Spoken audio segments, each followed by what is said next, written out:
Turkey and the Kurdistan Regional Government in a changing Middle East. The Council is extremely pleased to be hosting today's meeting together with the Middle East Institute. I'm very grateful to my friend and colleague, Dr. Gönül Toll, for making today happen. Dr. Toll is the founding director of the Middle East Institute's Center for Turkish Studies. She is also an adjunct professor at George Washington University and the U.S. National Defense University. MEI's Turkish Studies program, I would say, is not one of the larger Turkish programs in town, but it has had a significant impact in helping to modernize people's thinking in this town about Turkey, a country that of tremendous contradictions. It's undergoing rapid change within and without, as I think today's conversation will illustrate. Thank you very much, Gönül. Since the American-led invasion of Iraq in 2003, few issues have been more complicated, vexatious, or frustrating for Washington policymakers responsible for Europe and the Middle East than those having to do with Turks and Kurds. One piece was the U.S.-Turkish dynamic. When I arrived to take up duties as American ambassador in Ankara in 2005, it seemed commonplace in the media and in the public imagination to talk about a secret American plan to bring about the independence of Kurdistan, and from this to rearrange borders and separate off a chunk of Turkey's southeast to form a new, larger Kurdish state. A corollary held that Washington supported, or at least tolerated in its own diplomacy with Masoud Barzani and other leaders of the Kurdistan Regional Government, terrorists of the PKK, the so-called Kurdistan Workers' Party, who operated out of Turkey and Iran, who operated against Turkey and Iran out of hideouts in remote areas where the Turkish, Iranian, and Iraqi borders come together. As someone who was intimately involved, I can say with some authority that it would be nearly impossible to overstate how much this complicated U.S. diplomacy with Turkey on Iraq, which was then, of course, America's #1 and most urgent foreign policy priority. A second piece had to do with Turkey's relations with the KRG, or the lack thereof. Alleged KRG support for, or at least tolerance of, the PKK's presence in northern Iraq, and therefore implicitly of its terror attacks in Turkey, seemed in 2005, 2006, and 2007 to poison the prospects for any kind of productive relationship between Erbil and with Baghdad, for that matter.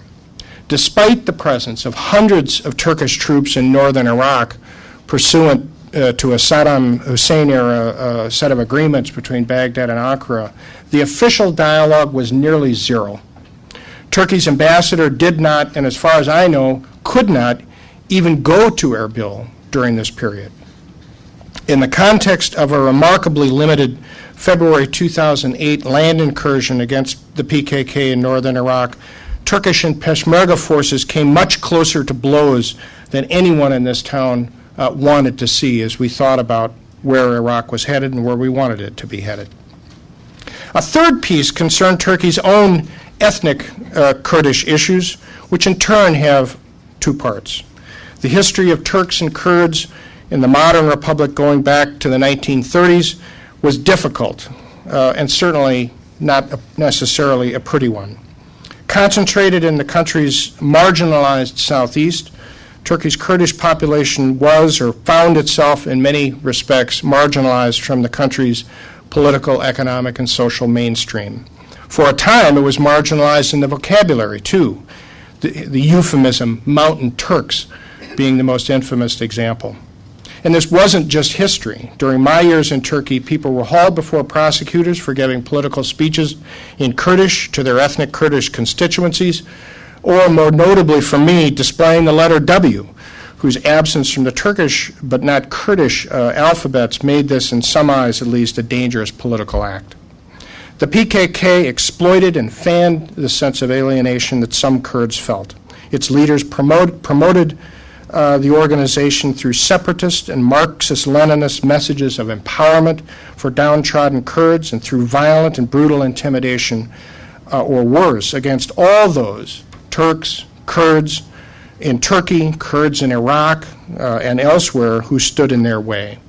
PKK-related violence has claimed the lives of over 40,000 people in Turkey alone, most of them Kurds, of course. Fast forward to today, and we'll skip a long talk about the intervening events. For the United States has left Turkey. Because of that and for other reasons, Iraqi Kurdistan is a problematic issue in America's relations with Turkey, the KRG, or Iraq as a whole is a thing of the past. Trade and investment ties between Turkey and northern Iraq have developed exponentially, and their bilateral contacts are frequent and extensive as well. Both sides seem to have figured out that this close relationship serves important interests. My judgment is that for Iraqi Kurds, close ties with Turkey are part of a hedging strategy vis-a-vis Baghdad, against Iranian domination, and against the possibility that centrifugal forces may again threaten Iraq's future. Ankara shares these motives, in my opinion. It seeks to support the success of this relatively friendly and stable neighbor to ensure Kurdish regional energy exports flow north and to maximize cooperation on the PKK. Regarding the last point, this may come up as well in conversation, it's noteworthy to me that just a few days ago, KRG President Barzani, at a conference in Erbil bringing together Kurds from several countries, including Turkey, publicly called on the PKK to lay down its arms and to pursue ethnic Kurdish interests in Turkey through politics. The picture regarding Turkey's internal Kurdish peace is more mixed and potentially problematic.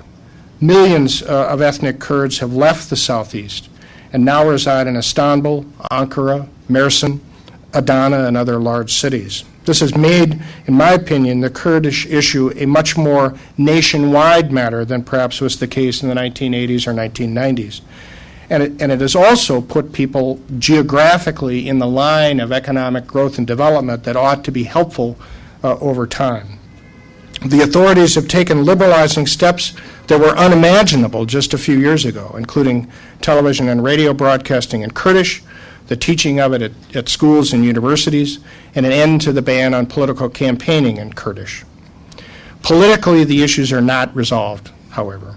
Halting attempts at dialogue with PKK figures that actually go back a number of years have failed to accomplish much besides stirring controversy. The PKK has remained hardline and violent.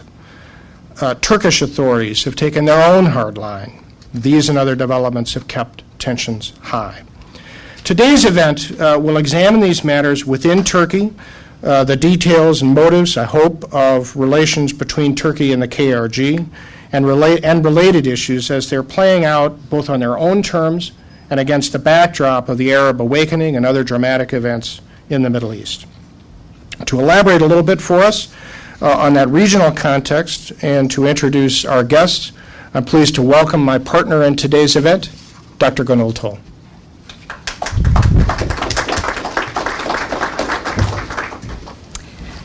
Thank you, Rose, for the kind words. I would also like to thank the Atlantic Council and Ambassador Ross Wilson for making this event possible. Our panelists today will address important issues regarding Turkey's domestic politics and Turkey's foreign policy, focusing on Turkey's Kurdish question, Turkey-Iraq relations, and Turkey-KRG relations. The Arab Spring has transformed the regional dynamics. It reshuffled the strategic cards of both international and regional actors and changed regional balance of power. And despite initial delays, Turkey has recalibrated its foreign policy course to support the democratic demands of the popular uprisings in the region. But the Arab Spring has also exposed the diverging interests of Turkey's once close allies, Iran and Syria. So within this regional context, Iraq is even more important for Turkey's Middle East policy today. And without any further ado, I would like to introduce our first speaker, Dr. Henri Barkey. He is the Bernard and Bertha Cohen Professor at Lehigh University, and he served as a member of the U.S. State Department Policy Planning Staff. And he has staff he has most recently co-authored with Phoebe Marr and Scott Lazensky, Iraq, its neighbors, and the United States. Please join me in welcoming Dr. Henri Barkey. Thank you. Let me start off by confessing something. I have rarely been as confused as I am now about this issue, and Gönül asked me to talk about the domestic situation and then after talk about the wider regional perspectives. But when you look at what's happening domestically in Turkey and what's happening regionally with Syria, it is very, very confusing. So I want to say, don't expect very crisp answers from me today, and if you want a refund for this is a moment to ask for it. But the reason I talk about this confusion is if you look at the last couple of weeks, you will see that Turkey has been shaken by this gargantuan struggle between the security services and the prosecutors and the judiciary on one side against the Turkish National Intelligence Organization and the government on the other side, culminating in a rather bizarre crisis. I wouldn't call it constitutional, but certainly a crisis of the state, where the prosecutors decide to call the head of the TNIO, the Turkish National Intelligence, and his predecessors to answer questions as suspects, and then issued arrest warrants when they didn't show up. And then the government had to go to parliament and pass emergency laws to protect these guys. This is, it seems at least, and on the surface, that the main division and the main issue over which this is being fought out is the Kurdish issue, and what to do about the Kurdish problem in Turkey. And in some ways it also encapsulates or represents the kind of confusion that exists today in Turkey with respect to the Kurdish question as to what to do with it. I mean, it's no longer a question of whether or not there is a Kurdish problem, but it is what to do with it. And but the lack of clarity, if you want, on the part of the Turkish state, on the part of Turkish society, is also reflected, by the way, among the Kurds as well. I mean, there is no clear consensus as to what it is that the Kurds want, or at least how to get where they want. I mean, they know what they want, and we can talk about this maybe later on the question and answer period. But in order to better understand the current picture, let me just try to see if I can piece together essentially how we got to where we are today. And I would go back to 2007 as a critical turning point. 2007 is when there were elections in Turkey, elections that were caused essentially by when the military decided to gamble and lost on the issue of who was going to become the president of Turkey. The government, when the military objected to Abdullah becoming president, the government, as you remember very well at the time, essentially called their bluff, went to elections, and won a decisive victory.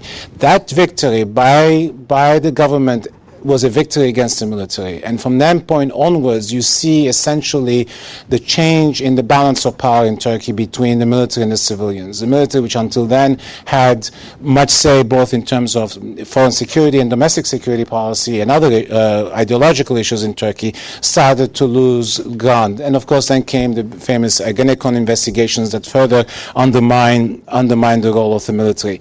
But that process, I mean, I should say, that election and what started afterwards allowed the government to essentially civilianize not just Turkish foreign policy, Turkish domestic policy, and also some of the institutions. And one of these institutions is the Turkish National Intelligence Organization, which was traditionally very much a military influenced, with lots of military folks in the organization. And the TNIO became much more of what we would normally see as an intelligence organization. It just doesn't just collect information, but also does analysis.